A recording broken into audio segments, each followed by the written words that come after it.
اصول موفقیت، یک مینی سریال فوق‌العاده در 30 دقیقه و در 8 قسمت. قسمت 8: خوب مبارزه کن.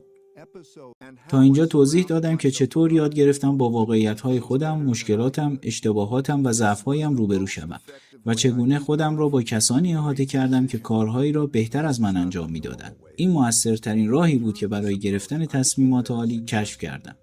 این روش معمولی نیست، اما با این روی کرد من بسیار موفق شدم. موفقیتم باعث شد با افراد فوق‌العاده موفق ملاقات کنم و ببینم چگونه فکر می‌کنم. کشف کردم که مسیر آنها شبیه به مسیر من بوده است. شاید ندانید، اما آنها همگی دچار مبارزه می‌شوند و همگی ضعف‌هایی دارند که با کار کردن با دیگران، کسانی که ریسک‌ها و فرصت‌هایی را می‌بینند که آنها نمی‌دیدند، بر آنها غلبه می‌کنند.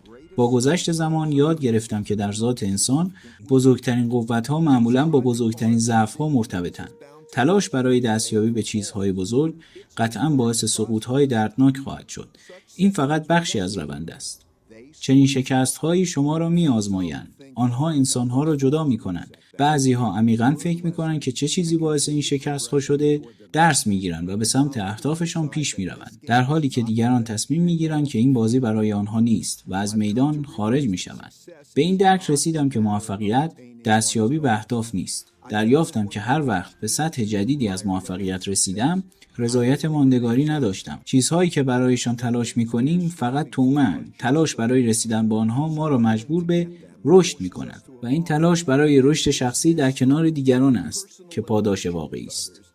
دیگر نمی‌خواستم فقط از دل جنگل عبور کنم، بلکه می‌خواستم با چالش‌های بزرگتر و بزرگتر روبرو شوم، در کنار افراد بزرگی که با هم در یک سفر مشترک هستند. در نهایت موفقیت مأموریت و خوشبختی همراهانم برایم مهمتر از موفقیت شخصیم شد. همچنین شروع کردم به دیدن فراتر از خودم و خواستم دیگران زمانی که من دیگر اینجا نیستم موفق باشند. دریافتم که اگر در این کار شکست بخورم، یک شکست خورده خواهم بود. اکنون با این موضوع دست و پنجه نرم می‌کنم. همه ما در زمانهای مختلف با چیزهای متفاوتی مبارزه می‌کنیم، تا زمانی که یا تصمیم بگیریم تسلیم شویم یا بمیریم و بخشی از داستان بزرگتر تکامل شویم. همه ماشین‌ها این گونه کار می‌کنند و در گذر زمان بازیافت می‌شوند. وقتی یک ماشین از کار می‌افتد، قطعاتش به سیستم باز می‌گردند تا بخشی از ماشین‌های جدید شوند که آنها هم در گذر زمان تکامل می‌یابند. گاهی این موضوع ما را غمگین می‌کند، چون به ماشین‌هایمان وابسته می‌شویم. اما اگر از سطح بالاتری نگاه کنید، تماشای عملکرد ماشین تکامل